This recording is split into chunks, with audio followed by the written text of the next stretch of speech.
পেনাল্টিতেই স্বপ্নভঙ্গ east বেঙ্গলের।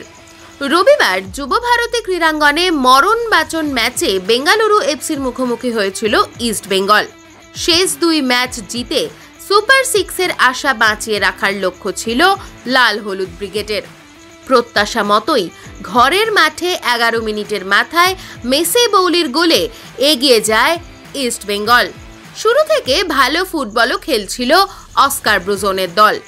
কিছুক্ষণ পরে দ্বিতীয় গোলটিও করে ফেলেছিল লাল হলুদ ফুটবলাররা, কিন্তু মহেশের গোল অফসাইডের কারণে বাতিল হয়ে যায়। এরপর বেশ কিছু সুযোগ নষ্ট করেন মহেশ পিভি বিষ্ণুরা। প্রথমার্ধের একেবারে শেষ মুহূর্তে বেঙ্গালুরুর ফুটবলার আলবার্তো নগুয়েরাকে ফাউল করে লাল কার্ড দেখেন দিয়ামান্তাকোস।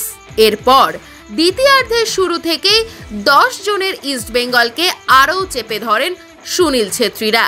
সেই রকম সুযোগও তৈরি হচ্ছিল, কিন্তু অস্কারের পরিকল্পনা মতো শেষ পর্যন্ত বেঙ্গালুরুকে আটকে রেখেছিলেন জিকসন রাকিবরা।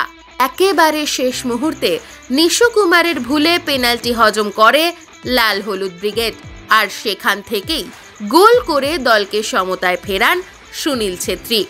শেষ পর্যন্ত ঘরের মাঠে পয়েন্ট নষ্ট করে চলতি আইএসএলে সুপার সিক্সের দৌড় থেকে খাতায় কলমে ছিটকে গেল লাল হলুদ ব্রিগেড।